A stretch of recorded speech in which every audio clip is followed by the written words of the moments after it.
Sup you beautiful people, hope you've had a fantastic day. Welcome back to another new episode of What If Deku Had the Powers of inFAMOUS.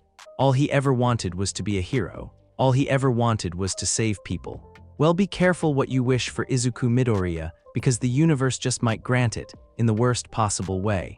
Don't forget to shower some appreciation onto the incredible author responsible for this fanfiction. The link is conveniently waiting for you in the description box down below. If you guys enjoy this what if, comment down below and let me know. And go ahead and check out other what ifs in the channel after watching this video. Before we get into it though, don't forget to subscribe and leave a like, and also share this video with your friends. So let's start this video. The following day, Inko and Mineta made their way back to the hospital, sitting expectantly in the waiting room. Inko had been surprised that the boy had come every day since the blast, but he would always say that his parents wouldn't care. Inko knew that Mineta didn't have the best family life, always asking if he could sleep over and always being hesitant to leave when they were younger. But she had never seen him be physically hurt, and she didn't feel it was her place to ask those difficult questions. The waiting room itself was packed with people, some like them who wanted to see their friends and family members that had been affected by the blast, whilst others were nursing wounds that had gotten too severe to treat at home.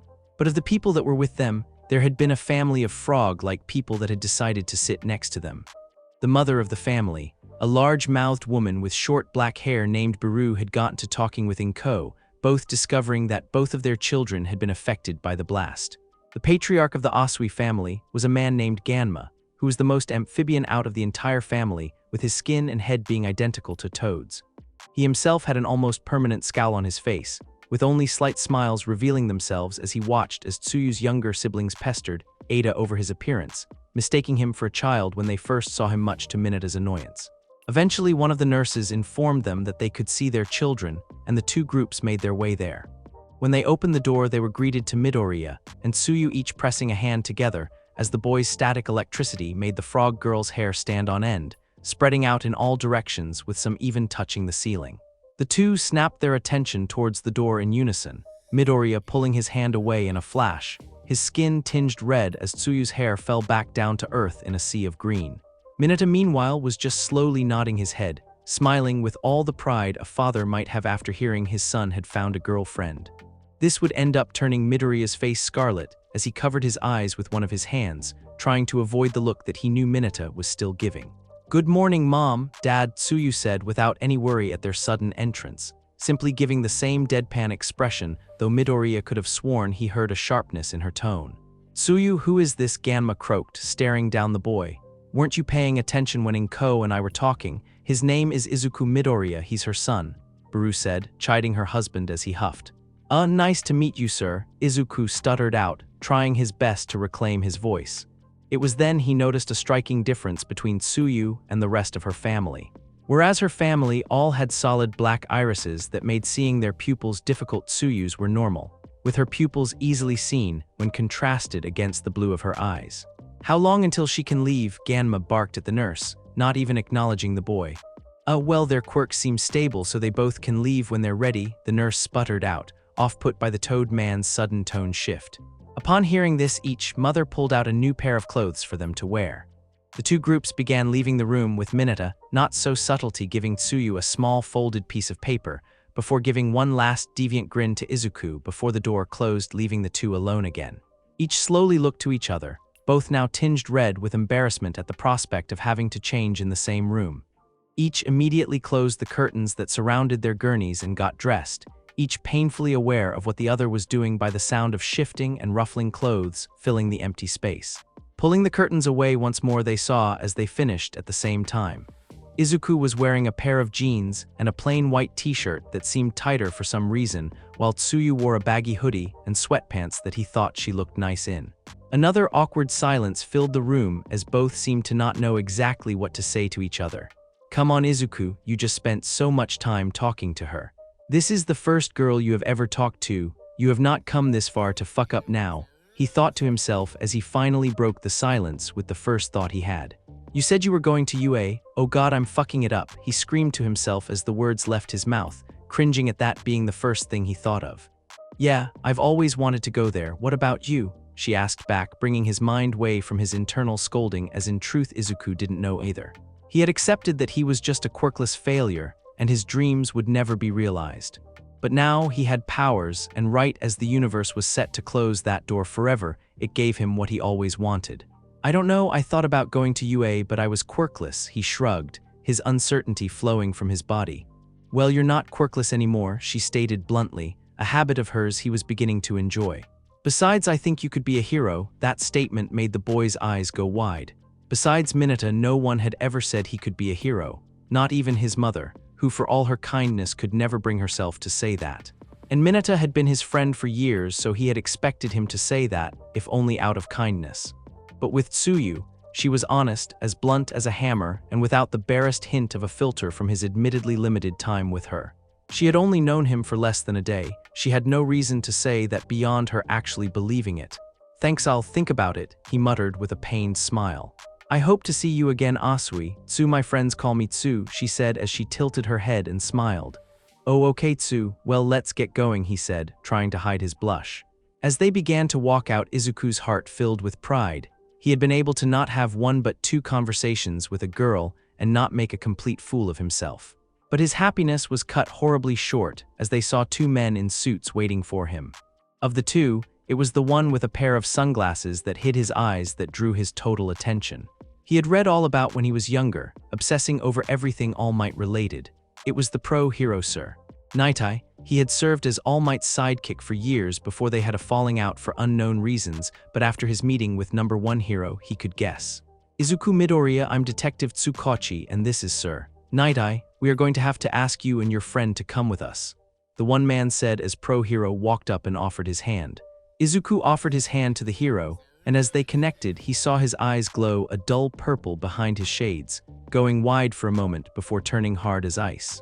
Izuku was sitting anxiously as the detective sat on the other side of the table, foot tapping and thumb scratching the inside of his palm as the detective looked over several documents.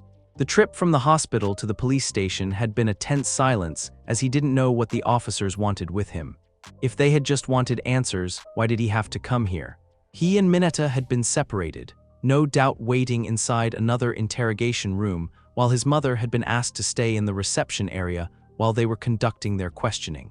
Let's start from the beginning. What were you doing the night of the explosion? Tsukochi asked in a kind tone that helped somewhat with Izuku's feelings on the situation.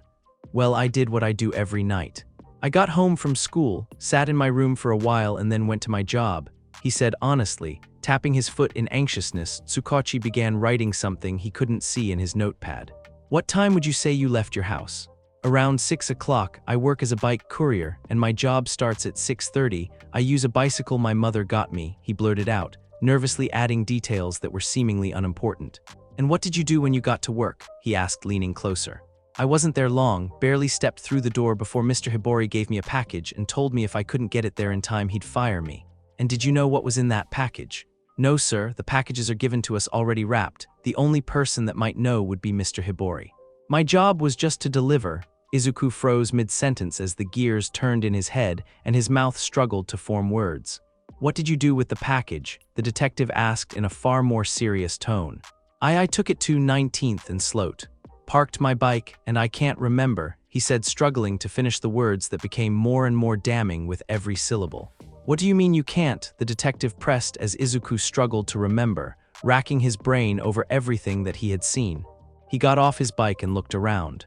It had been on the outskirts of the city, and as such was home to the seedier levels of society. He remembered the old brick apartment building, flickering street lights and then heat, pain, and a voice. I think I heard someone talking after the explosion, he said, finally reopening his eyes to see a glint in the detective's eye. What did they say? I can't remember what he said, but I know it was a man's voice and that he sounded old and powerful. He said with a shiver, the words might be forgotten, but the power behind them caused every hair on his body to stand up. And while unknown to him, a second conversation had been underway. Behind the one-way mirror, two people were watching the proceedings, one with a hard analytical look and the other with a mixture of shock and sympathy. I know that kid, Toshinori Yagi, otherwise known as All Might, said as he watched the boy through dark, sunken eyes, having let himself deflate into his civilian form.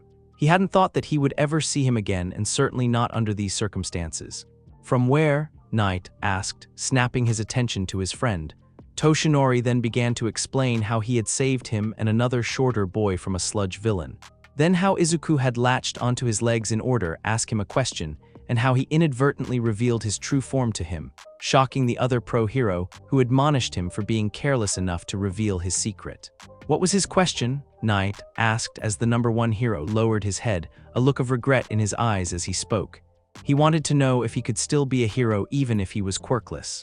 What did you say? Knight asked, looking at All Might intently. I told him to be realistic, All Might answered gravely.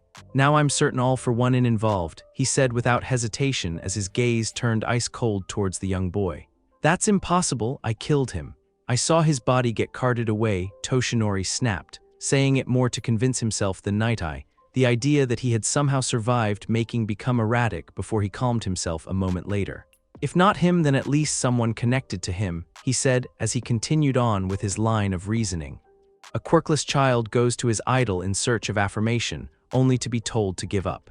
And then not even a day later the child now completely without hope goes to his job and is told to deliver a mysterious package.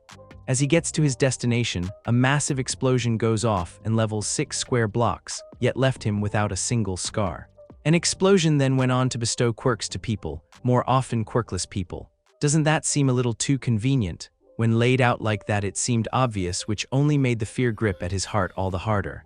Because if All for One was known for anything, it was the manipulation of people's desires to get what he wants. And he was the only person that had the ability to give and take quirks from people. But he still doubted that the young boy could have knowingly done such a thing. All for One couldn't have seen him, couldn't have contacted the boy and arrange all of this in less than a day. Do you think the boy knew? Toshinori asked in a low voice as Night-Eye shook his head. I doubt it. His record is completely spotless, no behavioral issues, hasn't ever even missed a day in school. To go from that to domestic terrorism, no. He said as he gazed hard at the boy, his lips turning into a thin line. But when I used my quirk on him, it didn't work, he said in a low, almost scared tone. Toshinori was left in disbelief. In all the time he had known him, not once had his predictions fail to come true. It had been the very reason for their falling out. To have his quirk not work now was impossible. What do you mean, it didn't work? He quickly asked. When I used my foresight to see into his future, what I saw made no sense. It was like looking into a kaleidoscope, as if someone had tossed the past, present, and future into a blender where no clear line of action and reaction could be found, leaving it all as an unintelligible mess. It was as if even the future wasn't certain for him, he said, having to come to terms with the idea that his quirk wasn't omniscient, a quality he would in any other circumstance happily revoke, but now. As Night-Eye finished they watched as Tsukachi stood up from his seat and walked around the table, the boy flinching away as he got closer. On the verge of tears, Tsukachi placed a hand on Izuku's shoulder, the kind tone from before returning. It's going to be all right, an associate of mine will come in soon to ask one more question, and we can move on from there, he said as he turned and walked out the room, leaving him all alone with his thoughts. As Tsukachi left Izuku, he saw his sister Makoto leaving the other adjacent room, her single-lens sunglasses reflecting his image back at him as she walked towards him. Both siblings silently nodding. Tsukachi knocked twice, letting All Might know to change back into his muscular form before they entered. So how was the other kid? Tsukachi asked as he put his hands in his pocket, slightly irked as she blew a bubble out of her gum, popping it loudly before answering. Besides the kid making a pass at me and his eyes wandering to my chest when he thought I wasn't looking, he's just your everyday kid, though he did say his family life isn't the greatest, making it the reason he was in the area to help his friend. What about young Midoriya? All Might asked, hopeful for answers. Nothing special, good kid, solid grades, doesn't cause much trouble, just a normal kid. But from what Mineta said, he does get bullied rather frequently for being quirkless. She explained, which made the symbol of peace lower his head in sadness at the boy's situation. So that might have been a motive, Makoto suggested. Still, all this evidence is just circumstantial. What about this Mr. Hibori he spoke of? Surely he would know about that package. All Might said, still looking for a way that would not incriminate the young man, especially after all he'd been through. Dead, when officers went to ask him about the package, they found that the blast had sent a bus straight into his office. Tsukachi growled as the room slipped into silence. That one piece of evidence that could have given them something had died with him, which left only one thing. What about the kid? Do you think he's telling the truth? She asked. While her quirk could tell if people were telling the truth, it only worked on people who truly believed they were telling the truth. Tsukachi turned towards the one-way mirror, looking at the boy with tears in his eyes, and gave them his answer.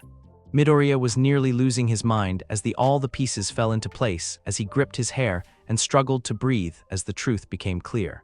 The package had been some sort of bomb, and he had brought it there.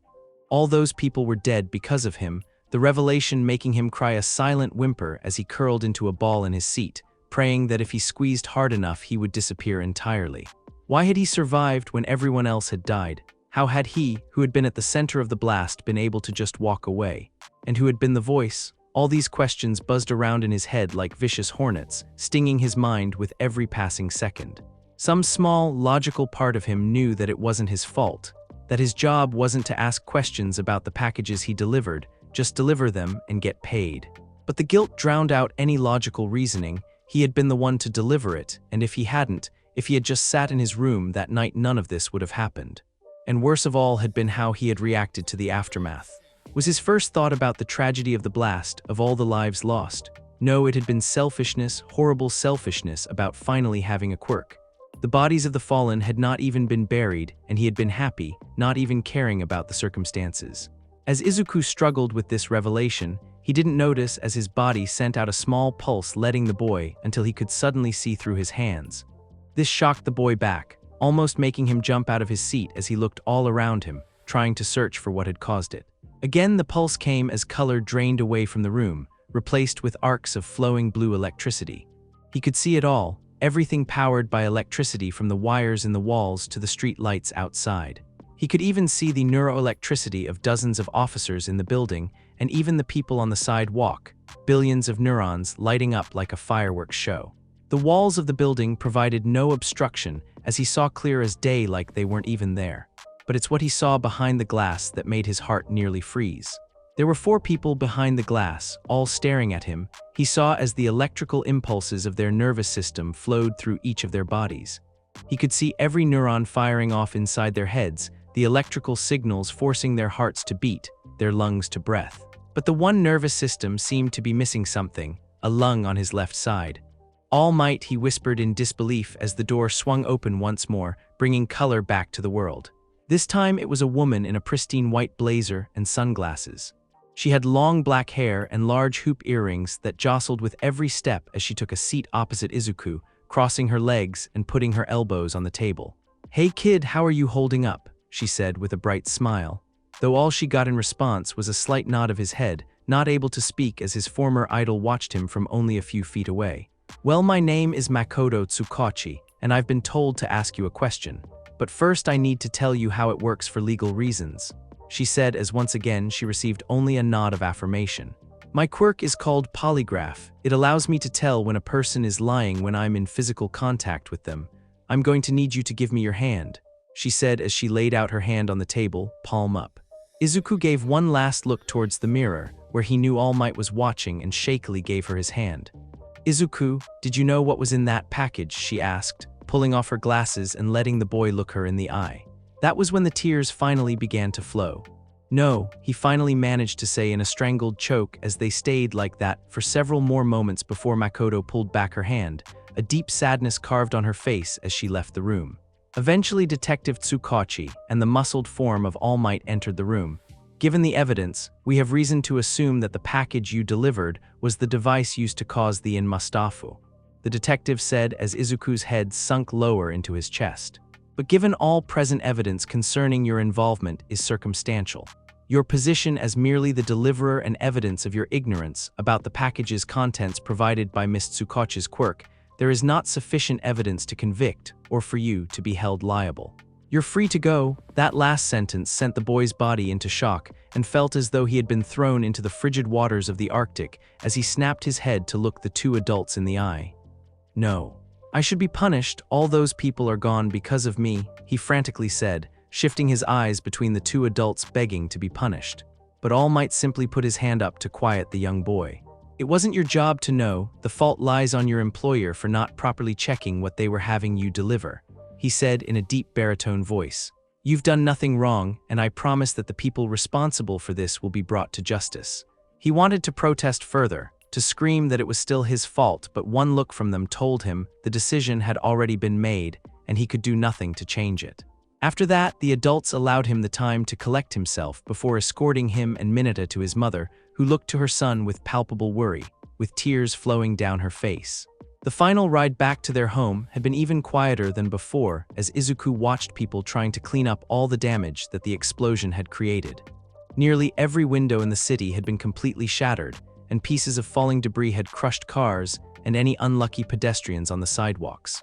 All the while, the feeling of guilt sank deeper and deeper into Izuku's soul like a tick burying itself in flesh. Denied the opportunity to be punished for a crime he had a part in, making him feel even less about himself. Eventually, they made it home and could only watch with sullen eyes as the car drove off, leaving them in the flickering lights of the street. "Would you like to come inside?" Inko asked sheepishly as they got to the foot of their building. "No, it's all right, Miss Midoriya, I should be getting home," he said with a tired sigh and giving Izuku a look. "If you need to talk, hit me up," he said as he walked away down the dark street with nearly every streetlight having been destroyed.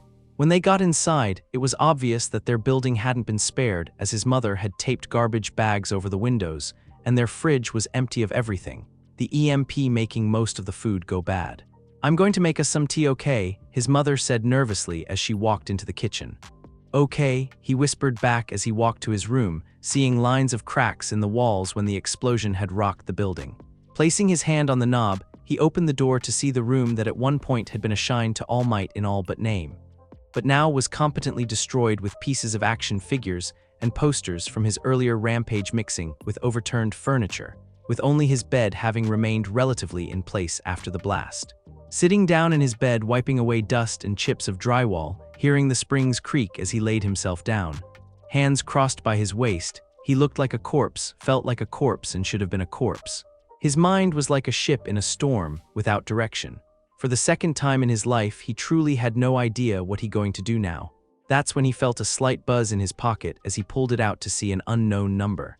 Hello?" Izuku asked hesitantly, not wanting another surprise today. Though once again it seemed the universe cared little for what he wanted and how he wanted it. "Hi Izuku, it's Tsu," came a familiar voice which made the boy shoot back up from his bed. "Tsu, how did you get my number?" he asked as politely as he could. His world may be ending, but it was no reason to treat her badly. "Your short friend Mineta gave it to me. I was halfway to throwing it out, thinking he gave me his, but I guess he was telling the truth," Tsu explained. Izuku was silent for a moment before he had to fight himself from laughing hysterically, the disjointed turn of events playing havoc with his emotions. It was not the kind of laughter sparked from joy, but the kind where you had to choose between that and losing yourself. "Of course he did," he said as bit his lip so hard it bled. "So what's up?" "Well, seeing as we both have new quirks, I thought we could practice together, give us the chance to see what they can do," she answered back. Izuku froze. The idea of being a hero after all that's happened, sending a chill down his spine and filling him with shame. How could be a hero who saves people? How could he smile and save the day when his hands were already bloodied by the deaths of thousands? "Well, Don," he tried to say before he was cut off. "Because when we were talking, you seemed like you've been analyzing quirks for a long time, so I thought there would be no one better to train with than you," she said, leaving the jade-haired boy silent, his mind returning back to what she had said earlier that day. Those words acting like a lighthouse to a ship caught in a terrible storm. She had believed in him, had known him for so little time, yet was the only one to tell him what he had always wanted to hear and mean it. He dug his hand into his green hair, tugging at it hard as he struggled with the decision. "If you don't want to, that fine," she said quickly. No, I'd love to, it's just been a long day," he jumped to say. Even if he felt he could never be a hero, at least he could help her become one. "I'll call you when I think of something we can do." "Thanks, I'll try and think of something too. By the way, what did the police want with you too?" "They just wanted to ask us some questions. Talk to you later, Tsu," he said as he hung up the phone, letting the device slip from his fingers and fall to the floor. The next few hours went by quietly as Izuku struggled with everything that had happened. His mother tried to talk to him, but he just couldn't talk to her about this. He didn't want to see the love in her eyes be replaced with hate if she found out what he had done. This eventually led him to the roof, the sky still chalked with smoke, leaving only the street lights and his powers for illumination. Sitting on the edge, letting his legs hang in the air as he stared at his hands, letting small arcs bounce between his hands like he was playing catch with himself. Deep ache sat in the bottom of his gut, making it difficult to breathe. Deep in thought he wondered if he should tell anyone about what had happened. He had dodged the question with Tsu, but he knew eventually there would come a point where everyone would know. You just can't keep something like this a secret. And what if he actually followed through on his childhood dream? His history and involvement would come to light eventually. You couldn't keep something like this hidden forever, and whether they believed him about having no idea what was inside that godforsaken package, or that the police did not have sufficient evidence, the media wouldn't care. He could see them as clear as day in his mind's eye. A crowd of people stretching all the way down the street, wanting to tear him apart in vengeance for the death of their friends and family. And what would they do to his mother to get to him? An eye for an eye, they would say. He needed to talk to someone, otherwise the guilt would eat him alive. Turning off the light show in his hands, he pulled out his phone and tapped the only other contact he had besides his mother and now Tsu. "Hey man, how's it?" he tried to say before Midoriya cut him off. "Hey Mineta, could you swing by my place? I need to talk to you about something." "All right, I'll be there in 15, he answered back immediately, already knowing that something was up. "Don't bother knocking on the door, I'm on the roof," he said before hanging up, not even waiting for a response as he prepared himself with shaky breaths. And with that, the call ended, and 15 minutes later, he saw that same small boy walking down the street. Soon enough, he heard the familiar steps of Minoru behind him.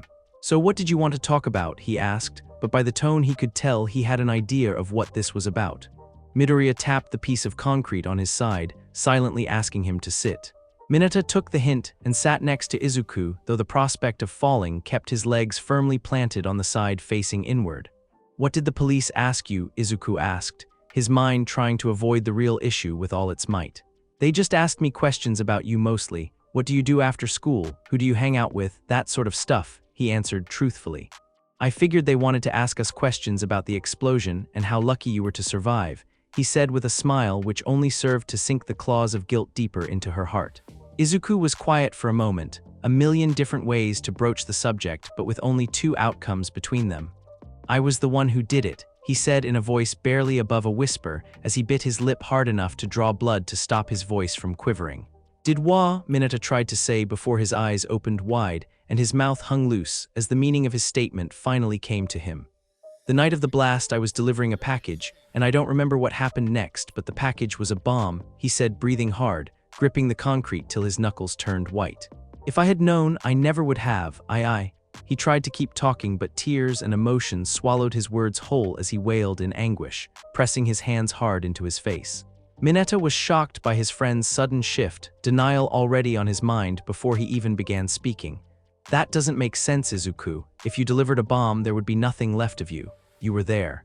You saw how big that crater was," he tried to argue desperately, but that only resulted in Izuku shaking his head no violently. "No," he said in harrowing certainty.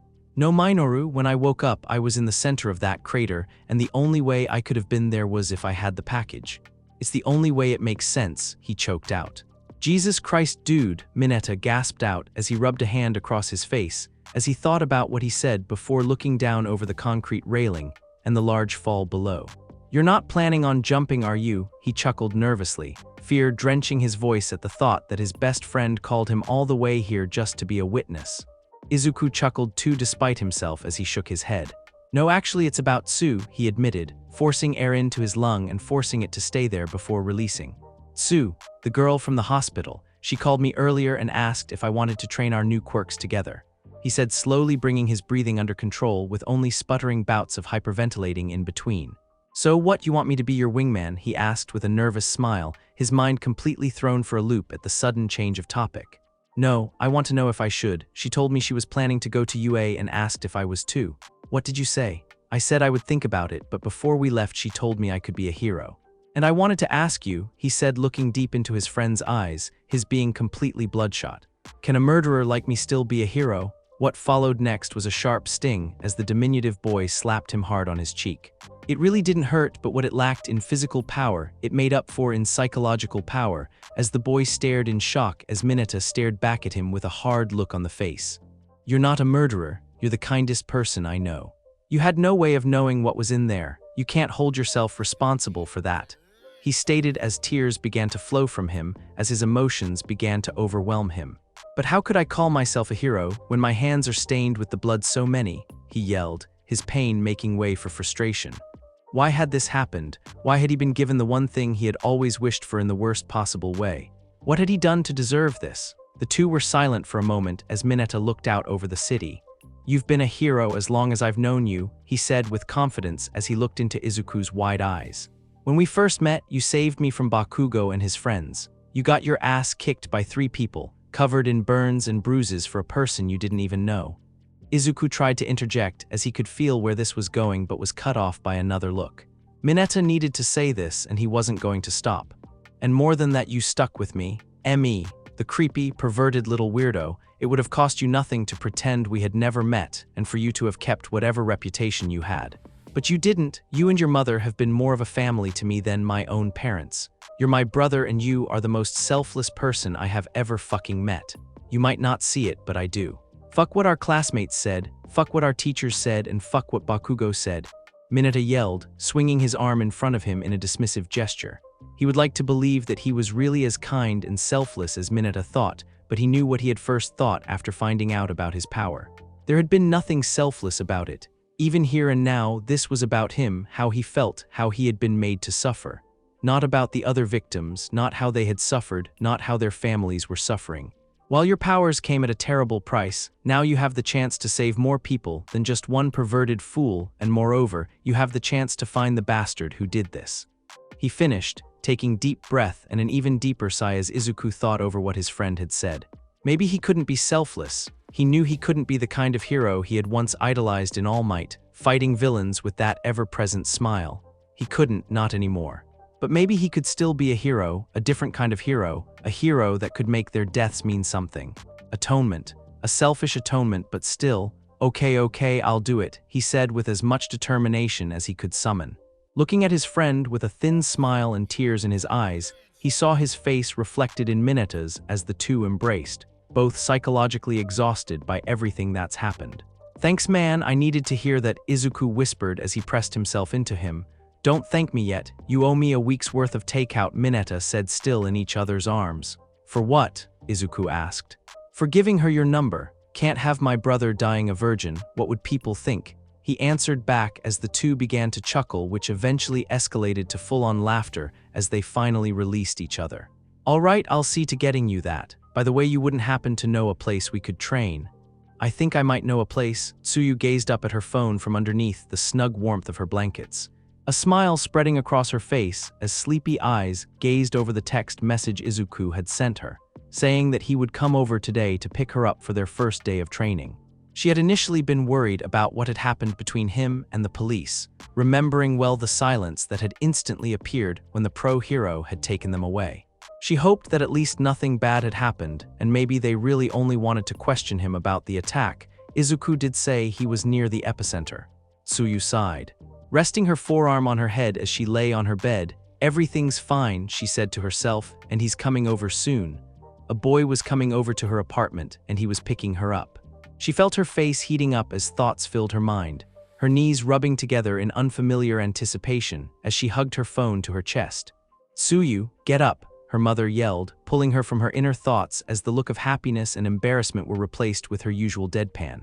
Reluctantly, she pulled the covers off of her and leaped out of bed. Performing a kick-up with practiced ease, she looked out over her room. She had done her best to tidy up, but there's only so much you can do with a partially collapsed ceiling and exposed insulation. Even now, she could see the faint trail of her breath, as through the half-destroyed room, she could hear the erratic sound of wind smacking against the garbage bag taped to her window. The thin sheet of plastic doing little to stop the cold from getting in, though she was thankful the power was back on so she didn't have to worry too much about her siblings being cold. Turning now to her vanity, whose glass had frosted at the edges and whose wood was adorned with gymnastic ribbons from a more pleasant time. Normally, she didn't like looking at herself all too much. Everything from her massive hands, stooped posture, and beady eyes had never sparked in her the idea of beauty.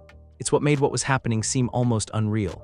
She had asked Izuku to train, almost knowing that he would refuse. No one ever wanted to hang out with her. She never had the time for it anyway, and even then no one could ever see past this. But he had accepted. He wanted to hang out and train with her. The thought leaving her to look herself in the face, her newly acquired feature shining back at her. "Was this all of this thanks to you?" she asked herself as she looked into her strange, new eyes. Before the blast, her eyes had been just like the rest of her family's, bulging and off-putting. But now they shinned, and she finally had something she could call beautiful, and it might have just given her her first friend. But that was the least of the changes she had to deal with, she thought to herself, as she remembered having to show off her new power to get her parents to take her to the hospital. First time she had ever seen a look on their face that wasn't as placid as her own. But the memory of how her father had treated Izuku sparked a flame of anger in her.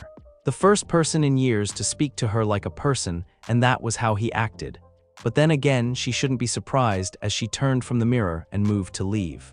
Turning to the door, she looked to the picture of the bunny hero Mirko on it, the lecherous image stapled to the front of a dartboard, as she felt a twinge of irritation well up inside her at the sight. Taking a dark from her vanity, she threw it, placing it dead center between her eyes as she huffed in mild amusement.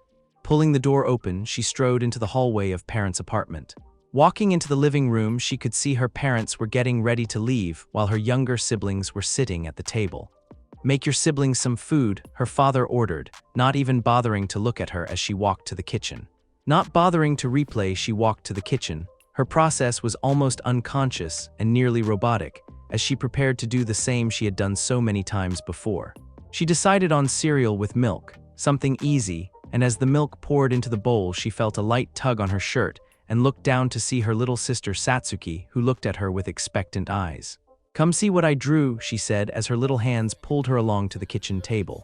Tsuyu helped her back into her seat, where she showed a picture that she thought was supposed to be Tsu, Satsuki and Samedare all smiling on a green field, sun high in the sky with big smiles on their faces. Tilting her head sideways, she could see that she had drawn little streams of water coming from her hands like a sprinkler. "I made it so you could get better," she said with a big smile, her eyes shining with an innocence that made her heart melt. "Do you like it?" she asked, her body bobbing in her seat from anticipation. It was moments like this she was glad she had learned to mask her emotions so well as she smiled and gave her little sister a hug, letting her little arms wrap around her neck. She would never cry in front of her parents. She would not give them the ammunition. "I love it. In fact, after I'm done making breakfast, I'll put it in my room so I can see it every day," she assured, squeezing her tight. "Speaking of rooms, were you talking to your boyfriend in there?" An accusatory voice said, as Tsuyu looked across the table to see her little brother Samedare, his hair covering one of his eyes as he looked at her. That stopped Tsuyu for a moment, her body going stiff before she released the hug and walked back to the stove. "He's not my boyfriend," she answered back, not even looking back at her little brother. "You better not have a boyfriend," she heard his father croak, and she could tell he was staring into the back of her head. "She doesn't have a boyfriend, dear. Besides, she'll be too busy preparing for her entrance exam in a few weeks," her mother said, placating the old toad. "I still don't see the point in it. It's not like they'll ever let a heteromorph be real hero. She'll be a sideshow at best," her father huffed. Tsu meanwhile just continued to do her job, gently placing the bowls down for each of them even as muscles tensed underneath her clothes and a burning glare sat just behind her placid eyes. As the door opened and closed, the apartment was bathed in silence, interrupted only by the sound of her siblings eating while she faced the sink, the rage finally allowed to show itself. But her mother was right. She would train, she would be ready, and when the time came, she would never look back. It had been 3 days since Izuku had talked to Mineta on the roof of his home, and his diminutive friend had told him he knew just the spot for him and Tsu to train their new powers. Izuku had been very thankful for his friend's idea because he honestly had no idea where they could have gone. Sure, there were gyms that allowed for people to train with their quirks, but those were only for pro heroes, as it was illegal for normal people to use their quirks. Not to mention that those places were prohibitively expensive regardless. And it was for that reason that the two boys were now walking down the new bustling streets of Mustafu. It was rather surreal for the green-haired boy. The once noisy streets, once filled with the sound of cars, was now filled with sound of people walking, with abandoned cars littering the sidewalk to allow emergency personnel to get through, and people walking around them like water flowing around stones.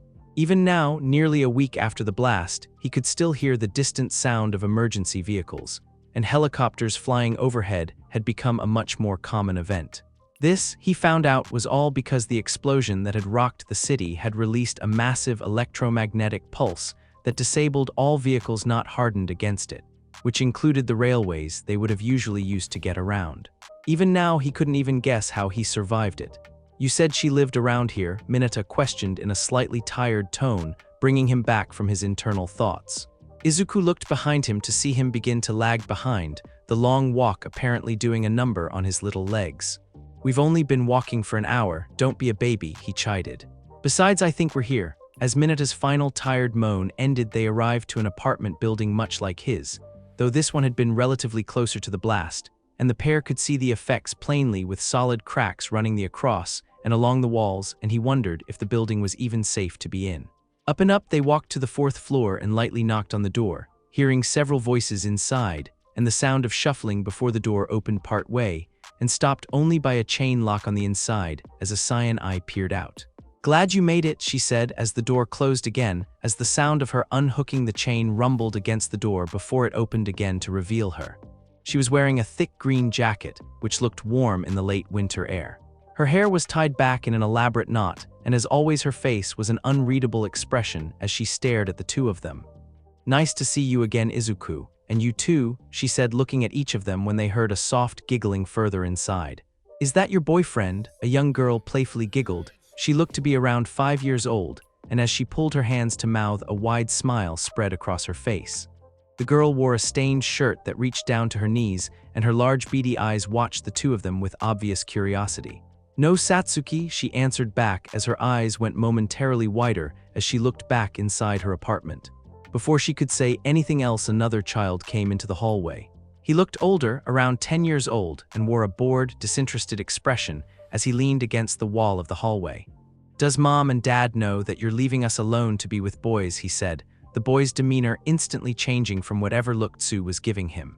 "No, but I'm sure that you're smart enough to know what will happen if you tattle," she said in an all too calm voice, leaning down to her little brother's level. "Now remember what I told you. Don't open the door for anyone, don't touch the stove, and your lunches are in the fridge. Set it for a minute and a half, don't put metal in it, and if you forget anything, I wrote it all down on the kitchen table," she said to her siblings as she turned back around to the boys. "Now let's get going," she said, closing the door behind her and moving past the two boys as their eyes moved between the retreating form of Tsu and themselves. "Ushi feisty, make that 2 weeks worth of fast food," Mineta joked as Izuku gave him a playful shove as they raced after her. 40 minutes later, when you think of a beach, it evokes images of crystal blue waves, soft sand, and cute girls in skimpy bikinis. But what they had arrived to was a far cry from that. No, actually, it was the polar opposite of that. Trash piled up 15 feet high as seagulls squawked and picked at everything that looked edible and a lot of what didn't. Tires, rusted-out cars, furniture, and every kind of appliance the mind could think of, you name it, and it was there. As the trio stared out at the dump around him, Izuku noticed a small plaque on a graffiti-covered stone that acted as a divider between the sidewalk and the beach that read, "Takoba Municipal Beach Park." Izuku pinched his nose as the smell assaulted his nose, the stench lessened somewhat by the cool morning air as he looked towards his short friend. "When you said you knew a place, I was not expecting this," he grumbled. "Oh, and what did you say to me about complaining?" Mineta laughed, giving a smug smile to the taller boy. "This place has everything you need." "This place is a dump," he said, pointing out the obvious. "You said you wanted a place where people wouldn't notice you two practicing, a place with access to water, and a place to train you strength and endurance. All of that can be accomplished here," Mineta explained as the third member of their group spoke up. "But how are we going to train if we can't even move 10 feet without stepping on trash?" Tsu questioned, and Izuku could only agree. "I made a deal with my uncle who works at the dump. He'll drop off one of those big industrial dumpsters every day, and all we need to do is fill it up," Mineta huffed. "So we're going to do the city's job for them," Tsu said snidely, which to Izuku's surprise was the first emotion he had ever heard from her. While the two of them went back and forth, Izuku went over it in his head. Yeah, the majority of their training would basically amount to community service, but wasn't that the point of being a hero, serving the community? If we want to be heroes, it starts with doing the stuff no one else wants to. We'll clear a way to the ocean first so Tsu can train her quirk. After that, we'll spend the first half of each day cleaning and the second half training," he said, slamming his fist down into his open palm. The bickering duo stopped for a moment as they thought about his proposal before eventually nodding in agreement. No sooner that they had, did they hear the blaring beeping of a large truck backing up. With a loud bang, the industrial dumpster was laid out on the side of the road, and seconds later, a portly man stepped out of his truck. He was a middle-aged man in his mid-40s with a 5 o'clock shadow and balding purple hair. All right, here it is, I'll be back in 6 hours, he said, slapping the container like a gong. Turning around, he reached into the cabin of his truck and pulled out a box filled with garbage bags and tossed it at Mineta, make the young boy stumble back as he caught it. The trio gave their thanks to the man and made their way down onto the beach and got to work and were immediately surprised. Izuku's first target was an old fridge. Looking hard at it, he took a second to think about how he was going to lift it without hurting himself, doing his best to stretch all the while. Gripping the edges with uncertainty, he straightened his back, lifted with his legs, and nearly threw it into the air, shocking the boy so much he nearly stumbled over. Surprise washed over him like a wave by this, as he looked around to see both Eita and Tsu looking back at him with a similar expression. "Midoriya, since when have you been so strong?" Mineta questioned, confusion drenching his face as he stared at the green-haired boy who struggled with that question himself. As if to test how strong he was, Izuku removed one of his hands and balanced the fridge in the other, lifting it over his head.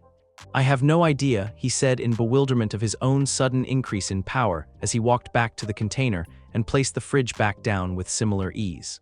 Turning around, he saw how Tsu similarly displayed a level of strength that she didn't know she had as she lifted a stove with similar lack of effort. This sped up the process greatly and provided a good amount of entertainment as the two watched Mineta struggle to lift objects that were now easy for them. By the end of the second hour, they had cleared a path to the ocean and filled the container till it was almost overflowing and began switching to training. "Are you sure the water won't be too cold?" Izuku worried, afraid that his new friend would get hypothermia. "Don't worry, I came prepared," she answered as she undid her large jacket to reveal a form-fitting green bodysuit that hugged her curves. Izuku responded by looking away, his cheeks tinged red as thoughts enter his mind. "Damn you, Mineta, you have corrupted me," he thought to himself, only to see said boy looking on without a hint of shame, giving the frog girl a big thumbs up and a slightly bloody nose. "This suit helps keep my body temperature regulated, so I'll probably be good for about an hour before I need to get out," she explained, either not noticing or caring about the short boy's antics. Again, this new information sent Izuku's mind ablaze with ideas as he pulled out a notepad from his pocket and began writing things down, forgetting entirely his former embarrassment as he got closer to Tsu and began inspecting her suit. "What's it made of? Where did you get it? How much did it cost?" The questions came a mile a minute before he regained control of himself, his face turning even redder than before. "I'm just gonna go over there," he groaned, quickly walking away, the embarrassment growing too much to bear as he disappeared behind a tower of trash. With only a hint of blush in her cheeks, she turned to look at the only other person there that even without a mind-reading quirk she could tell what he was thinking. "So how long have you known Izuku?" she questioned, hoping to draw the boy's mind away from her body. This seemed to have the desired effect as his lecherous face turned more serious at the mention of the emerald-haired boy. "Oh, me and him," he said half seriously, pointing in the direction Izuku had left. "We've known each other for as long as I can remember," he said with a smile on his face. "But how did you meet? You two don't seem very similar," continued, her trademark lack of filter being formally introduced to the smaller boy. "Yeah, well, looks can be deceiving," he huffed, only to feel the unblinking gaze of girl on him, making him sigh as he explained how they first met. "I transferred to his school when we were still in elementary school. When I first got there, we didn't really interact much, but that changed when I unfortunately got the attention of the school bully," he said with a flippant wave of his hand. "So he saved you?" she continued to question, pressing a finger to her lip. "Yeah, he did," he said with a small smile. "I had just gotten my quirk," he explained, plucking one of his hair balls from his head and throwing it at a piece of trash, making it stick to it. "I got a little too excited, and when I was at the park I threw one without looking," he said as he began to laugh at the memory of that day, despite himself. "Got him right on the head," he said, pointing to a spot on his own as an example. "He and his buddies came running looking to beat the hell out of me." "And he stopped them?" she asked, showing she was still listening. Mineta breathed through his teeth as he explained how Midoriya stood up for him, only to get beaten up for his trouble. "After that I tried to thank him, and you know what he said?" Mineta asked, turning to look the girl in the eye as Tsuyu shook her head. "That's what heroes do," he said with a sad smile, sad at how his best friend had always wanted to be a hero and how the universe had decided to answer his prayers in the worst way possible. "After that, we've been best friends ever since," he finished as Tsuyu stood there, thinking over the story he had told her. But it wasn't all bad. His mother ended up having to shave the ball off, leaving him with this big bald spot for a few weeks. The whole school thought it was hilarious. He laughed as Tsuyu nodded his head, her mind finally made up. "You're all right," she said, confusing the shorter boy as he looked up at her. "When I first met you, I just thought you were a chronic pervert," she said, making Mineta sag his shoulders. "But I can see you're more than that," that struck the smaller boys so fast he was afraid he might get whiplash as he stared into the frog girl's eyes. "Izuku told about how you saved him after the blast, carrying him on your back," she said with a smile that to Mineta felt as though the clouds had parted and light shined upon him. "He seems like a really good guy, so thank you for saving him," she beamed, while Mineta felt like he could die right now and be happy as he stood there stunned. "No, it's nothing, Asu," he tried to say before being cut off. "My friends call me Tsu," she said as she offered her hand to Mineta. "Well, my name's Minoru Mineta. Nice to meet you, Tsu," he said with a smile as he shook her hand. After that, the two separated, with Tsu jumping into the water with a leap that would have made an Olympic long jumper green with envy, and Mineta started the process that he was not looking forward to. Further down the beach, Izuku was navigating through the trash piles, doing his best to breathe through his mouth as his turbulent mind continued to harass him. Even after his talk with Mineta, he was still uncertain if he could become a hero or even if he had the right to. Izuku slapped himself hard, letting the sting sink in as the pain brought his mind back to the present. His friend had put his faith in him, and he was here now, so there was no point in thinking about it. Looking around, he pulled out his notepad from before and flipped it until he came to a page labeled "My Quirk and Its Uses." He had spent the last few days trying to figure out what his quirk was capable of, and had unfortunately came to find out his new Achilles heel. The memory bringing up phantom pain as he recalled trying to shower after Mineta had left, only to feel like he was being doused in acid. The image of his mother's face as she saw her son screaming in pain and convulsing on the bathroom floor would certainly never leave him. Note to self: sponge baths for the foreseeable future, he lightly joked to himself as he looked over what he had written down. So far he knew that he could absorb electricity, having practiced on a couple batteries with arcs of blue seeping out as he drained them. But now he needed to find out if that was all he could do. Sure, if all he could do is drain, then maybe he could get a job disarming bombs or shutting down a villain's hideout, but that wasn't good enough.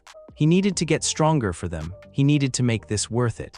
He had spent the last few days looking up heroes with electrical quirks, how they first manifested, what they could do with them, and most importantly for him, how to draw the power out.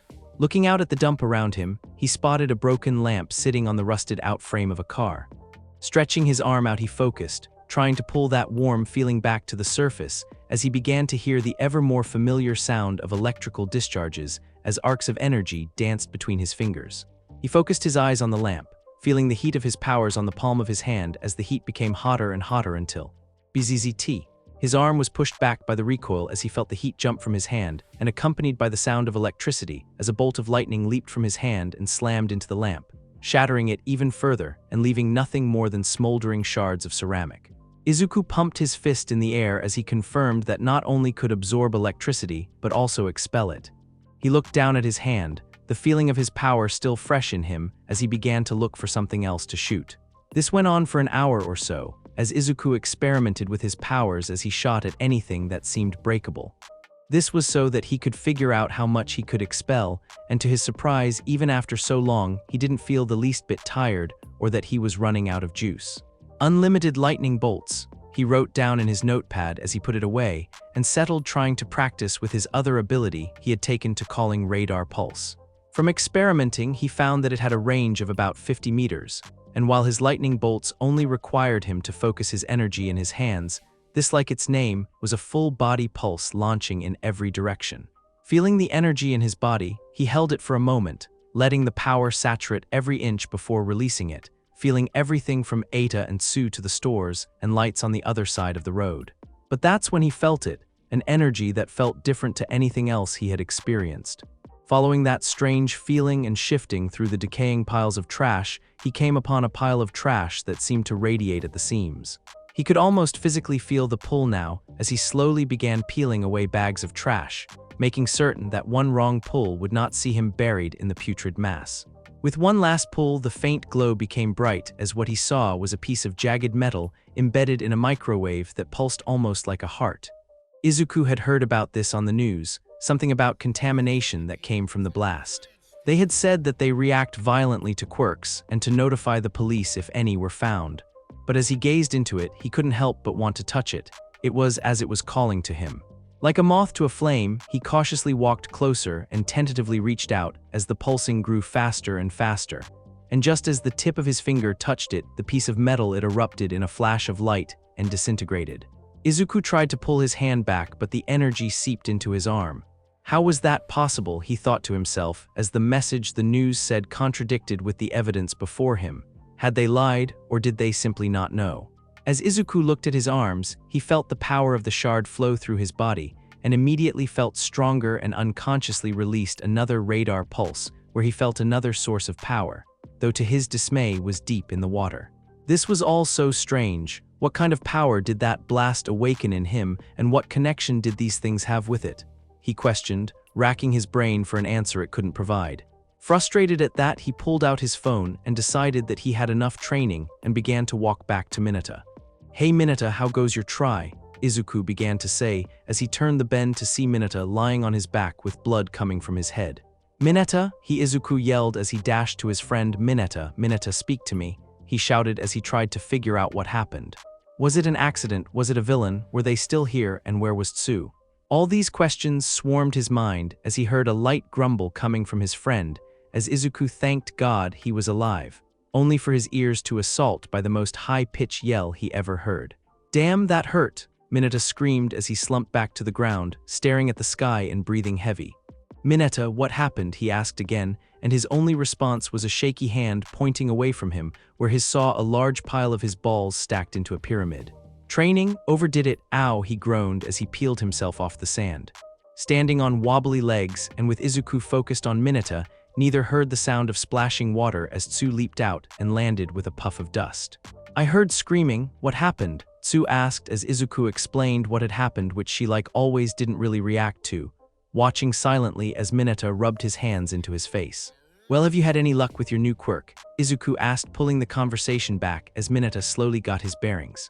Tsu nodded as she extended her arm towards a car door, while Izuku could begin to see droplets of water coalescing in her palm before a ball of water about the size of a baseball launched itself at incredible speed, hitting the door like a gong and leaving a sizable dent in the metal. "Wow," was all he could say as he fought his inner quirk enthusiast to not go into another muttering rant about the intricacies of her quirk when he was reminded of what he felt earlier. "Hey Tsu, while I was training my quirk, I found something strange," he said, which piqued the frog girl's interest, all with the grape-haired boy who had finally gotten all his dogs barking. "I have this ability that allows me to see the electrical signals of things around me, from phones to people, and when I used it I found something that when I touched it made me feel stronger." He tried to explain, talking about how it disintegrated, how he felt that strange power flow into him, and how he could sense another one of those things coming from underwater. "But didn't the news say they were bad for people with quirks?" she asked, which Izuku nodded at. "Oh, so the government's lying? Why am I not surprised?" Mineta quipped, crossing his arms over his chest. "Maybe they're lying, or maybe there's something else going on," he said, trying to reason his way out of the conflicting information. "All I know is that I felt a pull towards it, and it didn't hurt at all," he said, flexing his hand unconsciously. "I'm just telling you that it's there if you decide to try. I don't know how it will affect you, but if we want to be pro-heroes, we need to be at our bests, and if those things can make us stronger, then that's what we need to do," he reasoned. Tsu thought about for a moment, her finger on her chin as she thought over it until she shook her head, believing that it was too much of a risk before adding a caveat. "I'll try and see if can get it out of the water without touching it," she said as she asked where he had felt it, pointing to a small rock formation halfway down the beach. With another leap, Tsu was back in the water, leaving the two boys to wait. As Tsu swam through the ocean, she thought about the power Izuku had talked about and wondered if she could possibly have a similar ability. "We both got our power from the blast, so there might be chance," she thought. While it was true that no two quirks were exactly alike, the nature of their emergent quirks might make that rule no longer airtight. As she swam, she focused on her new power and the feeling of all the water around her. All her life, she'd had an affinity for the water due to her quirk, but now it like having lived your entire life with gloves on, and then suddenly having them come off as she released her sonar pulse. An exhilarating chill washed over her as she felt everything around her, from the smallest fish to the pieces of trash that floated through the water and all the power that water held. Surrounded by so much, it was difficult to focus on only one place, but as she did, she began to feel what Deku might have been talking about. A shifting of the current that pulled her towards it, and with a few more flutter kicks, she came to the rocky formation which she soon discovered was a large chunk of concrete, with pieces of rebars sticking out of it along with a glowing shard of metal. Tsuyu then felt the strange pull Izuku had talked about, its warm pulsing seeming almost hypnotic, and it'd take a great deal of self-restraint to not reach out for it immediately. Pulling her eyes away, she looked around for anything to grab it. Swimming around, she eventually found a pair of barbecue tongs sitting on the ocean floor. Quickly, she scooped up the tool, giving it a few quick clicks together before heading back to Pulsing Shard, where again her eyes fell upon its pulsing form, promising warmth in such cold depths.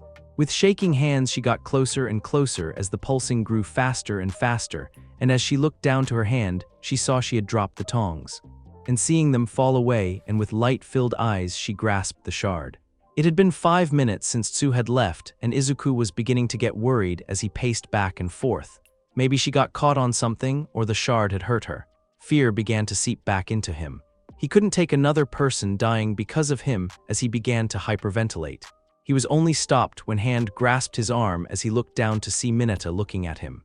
"She'll be fine," he said, flakes of dried blood chipping off of his skin as he scratched his head. With a sigh, Izuku relented, and just as he did, a form leaped from the water and high into the air.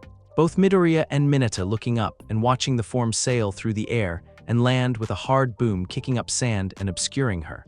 Both coughing and waving the dust out of their faces as Tsu finally entered her view. "Hey, what happened? You were down there a long time," he asked. "I'm sorry," she said, "but when I tried to grab it, she tried to explain before a look of confusion fell across her face. "Hey, did you guys get shorter?" she asked as the two looked to each other in confusion for a moment. "No, you're just standing up straight," Mineta said as Tsu looked down at herself and her mind went blank. For the last 4 years of her life, her frog quirk had become more and more dominant, and she had been forced to spend every moment stuck in that half-bowed, velociraptor pose, her spine molding into the posture of a frog. Immediately she stretched as far as she could, her arms reaching to the sky and leaning back as she felt muscles she had forgotten had existed stretch with her. She stretched so far she fell over, falling to ground with a thud as the two boys moved to see if she was okay. And she was okay, no, more than okay, as they saw the girl's lips pull back into a large smile, the first true emotion the pair had ever seen on her. She laid there for a few moments longer, arching her back against the sand and cyan eyes peering past the boys and into the sky as the limitations of her body finally lifted. "Yeah, I'm okay," she said, still smiling as she lazily offered her hands to the boys to help her up, to which both immediately accepted.